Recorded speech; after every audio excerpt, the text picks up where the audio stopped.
Hello. കുട്ടികൾ ഉറക്കം വായിക്കുന്നില്ല, എഴുതി പഠിക്കുന്നില്ല എന്നൊക്കെ പറഞ്ഞ് വഴക്ക് പറയുന്ന പാരൻസ് ആണോ നിങ്ങൾ? എങ്കിൽ നിങ്ങൾക്ക് വേണ്ടിയുള്ളതാണ് ഈ വീഡിയോ. കുട്ടികളെ വഴക്ക് പറയും മുമ്പ് ആദ്യം തന്നെ അവരുടെ ലേണിംഗ് സ്റ്റൈൽ എന്താണെന്നുള്ളത് നമ്മൾ മനസ്സിലാക്കണം. സോ അതിനാദ്യം തന്നെ എന്തൊക്കെയാണ് ലേണിംഗ് സ്റ്റൈൽസ് എന്ന് നമ്മൾ അറിഞ്ഞിരിക്കുകയും വേണം. 4 ഇമ്പോർട്ടന്റ് ലേണിംഗ് സ്റ്റൈൽസിനെ കുറിച്ചാണ് ഈ വീഡിയോയിൽ പറയാൻ പോകുന്നത്.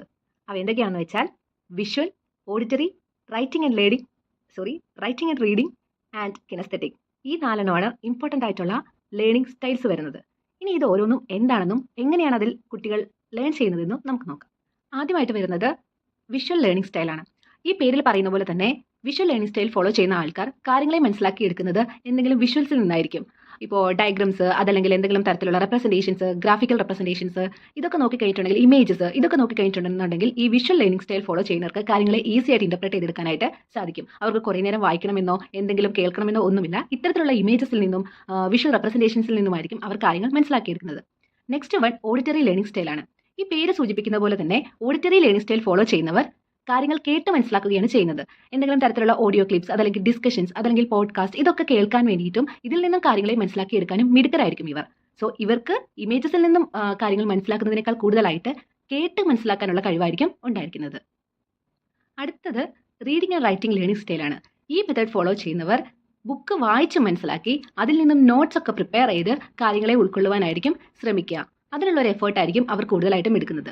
സോ എന്തെങ്കിലും കേട്ട് മനസ്സിലാക്കുന്നതിനേക്കാൾ കൂടുതൽ ഇമേജസിൽ നിന്നൊക്കെ കണ്ട് മനസ്സിലാക്കുന്നതിനേക്കാൾ കൂടുതലായിട്ട് അവർക്ക് കഴിവുണ്ടായിരിക്കുക നോട്ട്സ് ഒക്കെ പ്രിപ്പയർ ചെയ്ത് അതിൽ നിന്നും കാര്യങ്ങൾ വായിച്ച് എഴുതി പഠിച്ച് മനസ്സിലാക്കാൻ വേണ്ടിയിട്ടായിരിക്കും. ഇനി വരുന്നൊരു മെത്തേഡ് എന്ന് പറഞ്ഞിട്ടുണ്ടെങ്കിൽ കിനസ്തെറ്റിക് മെത്തേഡ് എന്നാണ് പറയുക.